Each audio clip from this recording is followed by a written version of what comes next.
നമസ്കാരം. മലപ്പുറം കഴിഞ്ഞു മതി മദ്യനയമെന്ന് മനക്കോട്ട കെട്ടിയിരുന്ന സർക്കാരിന്റെ മനസമാധാനം കെടുത്തി സുപ്രീം കോടതി വിധി. UDF സർക്കാരിന്റെ മദ്യനയം ആ സർക്കാരിനേക്കാൾ ശക്തിയോടെ നടപ്പാക്കുന്ന സ്ഥിതിയിലാണ് പിണറായി സർക്കാർ ഇപ്പോൾ. 10% ബെവ്കോ ഔട്ട്ലെറ്റുകൾ പൂട്ടുന്ന പതിവ് നിർത്തിയായിരുന്നു പിണറായി സർക്കാരിന്റെ തുടക്കം. ഒടുക്കം ഇപ്പോൾ 130ഓളം ഔട്ട്ലെറ്റുകളാണ് ഒറ്റയടിക്ക് പൂട്ടേണ്ടി വന്നത്.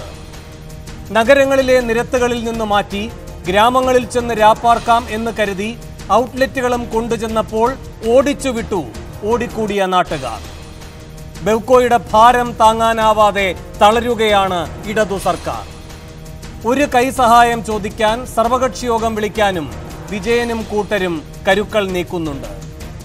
മദ്യനയത്തിന്റെ പേരിൽ പിണറായിയും കൂട്ടരും പ്രതിക്കൂട്ടിൽ നിർത്തിയതിന്റെ പരിക്ക് മാറാത്ത ഇപ്പോഴത്തെ പ്രതിപക്ഷം സർവം മറന്ന് സർവകക്ഷിയിൽ സഹകരിക്കും എന്ന് സർക്കാർ കരുതുന്നെങ്കിൽ തെറ്റ്. ഉമ്മൻചാണ്ടിയും ചെന്നിത്തലയും ഒരടി പിന്നോട്ടടിച്ചാൽ സമരം തുടങ്ങും VM സുധീരൻ. സുധീരനെ സമരനായകൻ ആക്കാൻ സമ്മതിക്കില്ല. അതുകൊണ്ട് കോൺഗ്രസ് നേതാക്കളും.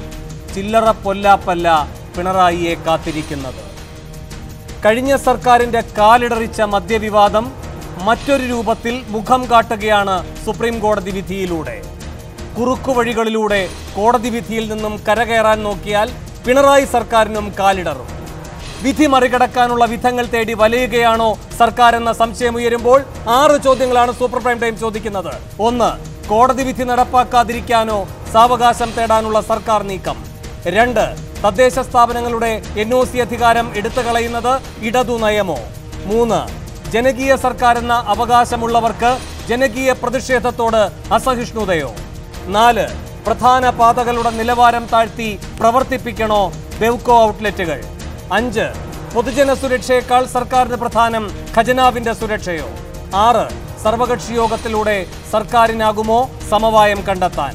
ഈ ചോദ്യങ്ങൾക്കുള്ള ഉത്തരം തേടുകയാണ് സൂപ്പർ പ്രൈം ടൈം. കുറ്റപ്പെടുത്തേണ്ടത് കോടതിയെയോ എന്നാണ് സൂപ്പർ പ്രൈം ടൈം ചർച്ച ചെയ്യുന്നത്. ഈ വിഷയത്തിൽ പ്രതികരിക്കാൻ CPM നേതാവ് രാജു എബ്രഹാം MLA, കോൺഗ്രസ് വക്താവ് രാജ്മോഹൻ ഉണ്ണിത്താൻ, നിയമവിദഗ്ധൻ ഡോക്ടർ സെബാസ്റ്റ്യൻ പോൾ, മദ്യവിരുദ്ധ ജനകീയ മുന്നണിയുടെ state coordinator father TJ Antony, tourism വ്യവസായി EM നജീബ് എന്നിവർ.